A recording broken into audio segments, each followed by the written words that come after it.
लेकिन ये अब गलती हो रही है कि रक्षाबंधन जैसा पर्व वे आंसू सबको रुला रहे हैं, आंसू का गिरा रहे हैं सबको, तो ये गलत है, ये उचित नहीं है। उस छुट्टी को काटना नहीं चाहिए था। वैसे मैं इसको फरमान तो नहीं कहूँगी, बट यही होगा कि अब अपना छुट्टी का उपयोग करके पूजा पाठ किया जाएगा।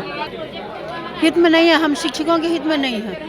तो हैं सो थोड़े मानसिक रूप से तनाव में रह रहे हैं, बाकी तो हम क्या बोले मैम।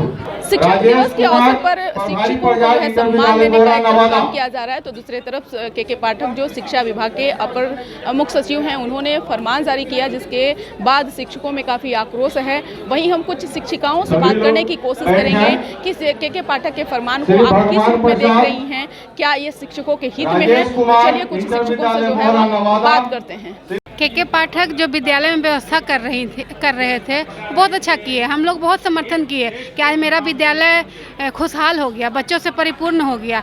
पहले बच्चे बहुत कम आते थे, जैसे +2 के बच्चे नहीं आते थे, लेकिन कहा जाता है नहीं कि करते करते काम कुछ गलती हो जाता है। तो अब के पाठक अति करने लगे, वो सब किए, बहुत अच्छा किए, लेकिन ये अब गलती हो रही है कि रक्षाबंधन जैसा पर्व वे आंसू सबको रुला रहे हैं, आंसू का गिरा रहे हैं सबको, तो ये गलत है, ये उचित नहीं है। क्योंकि संस्कृति है, भारत की संस्कृति रही है, रक्षाबंधन में संस्कृति छुपा हुआ है। और जैसे तीज पर्व है, एक तरफ नीतीश सरकार महिलाओं को आगे बढ़ा रहे हैं, एक करे, और विद्यालय का ऐसा व्यवस्था है कि महिलाओं के लिए कमरा तक नहीं है अलग से कि महिला वहाँ पे 5 मिनट रेस्ट भी कर सके। तो इतना दोहन नहीं किया जाए महिलाओं के साथ। महिला को आप आगे बढ़ाएं, बहुत अच्छी बात है, लेकिन महिला के साथ इतना दोहन कर रहे हैं कि उसके लिए एक कमरा तक नहीं है स्कूल में कि जिसमें कॉमन रूम जिसको कहा जा सकता है। विद्यालय में बच्चियाँ लोग हैं, बच्चे के लिए कॉमन रूम तक की व्यवस्था नहीं की गई है। ये सब व्यवस्था पे ध्यान नहीं देके सिर्फ शिक्षक पे मानसिक दबाव डाला जा रहा है। अहित में है एकदम। बंधुआ मजदूर को भी ओवर टाइम का पैसा मिलता है, यहाँ तो हम लोग छोटी सी राशि में दिन रात खट रहे हैं, इतना मानसिक प्रताड़ित हो रहे हैं कि दिन रात विद्यालय चलते रहता है, हर बार चलता है, बार व्हाट्सएप देखते रहते हैं। अब दिन रात मोबाइल ही देखते रहते हैं कि कौन सा फरमान नया आया, कौन सा फरमान नया आया। तो ये मानसिक रोगी बना रहे हैं हम लोग को। पता नहीं मानसिक रोगी वो खुद है, ये हम लोग को बना के छोड़ेंगे। बहुत परेशान है व्हाट्सएप देखते देखते। कुछ ऐसा हो कि आदमी मोबाइल से दूरी बनाए और अपना कर्तव्य का निर्वहन करे।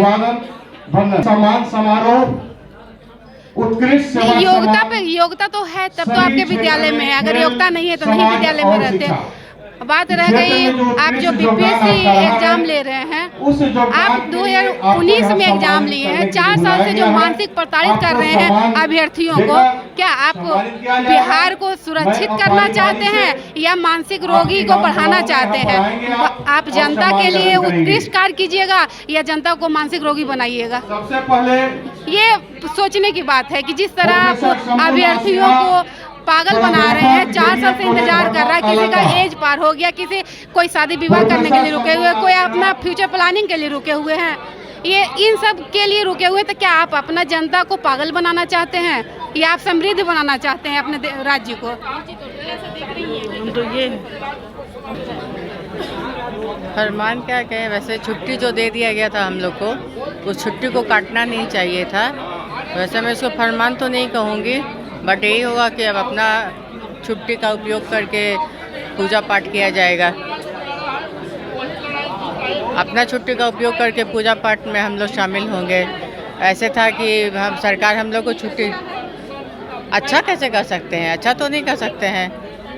बस ये है कि जो हमको सरकार की तरफ से जो छुट्टी मिली थी वो नहीं हम लोग को मिल रही है, अपनी छुट्टी का उपयोग करेंगे तो वो अच्छा तो नहीं है।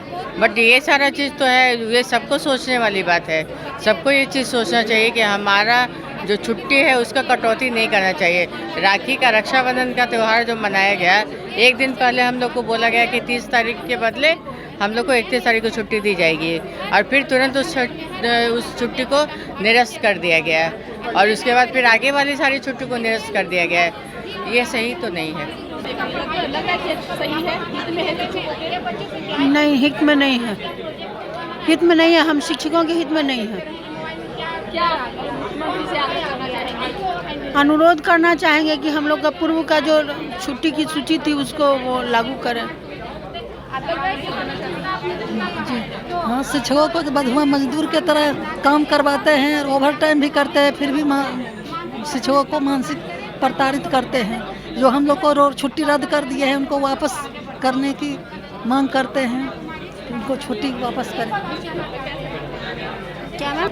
देखिए, कुछ है बच्चे हित में हैं, शिक्षक ऐसे कुछ होने से समय से आने लगे हैं, बच्चे भी विद्यालय में रहने लगे हैं, लेकिन कुछ ऐसे कार्य को कर देते हैं जिससे शिक्षक तनाव में आ गए हैं। जैसे छुट्टी की कटौती कर दी है। अब 30 जैसे छुट्टी महिला उस दिन निराजल व्रत करती है, तो जिस दिन निराजल व्रत है उस दिन महिला कैसे विद्यालय में आएगी और कैसे बच्चों को पढ़ाएगी जिसमें जल भी नहीं लेना रहता है। तो वैसे छुट्टी को कटौती करती है। छठ जैसे महापर्व छुट्टी है, जो महिलाएं छठ करती है उसके लिए तो मुसीबत खड़ा कर दी है, वह कैसे छठ को संपादित करेगी। जैसे रक्षाबंधन पे त्यौहार था, वो हमारे सांस्कृतिक से जुड़ा हुआ है। ऐसे चीज़ों को वो ख़त्म कर रहे हैं, तो ये थोड़ी सी परेशानी वाली बात है, जिससे हम शिक्षक महिला शिक्षिका जो हैं सो थोड़े मानसिक रूप से तनाव में रह रहे हैं। बाकी तो हम क्या बोले मैम।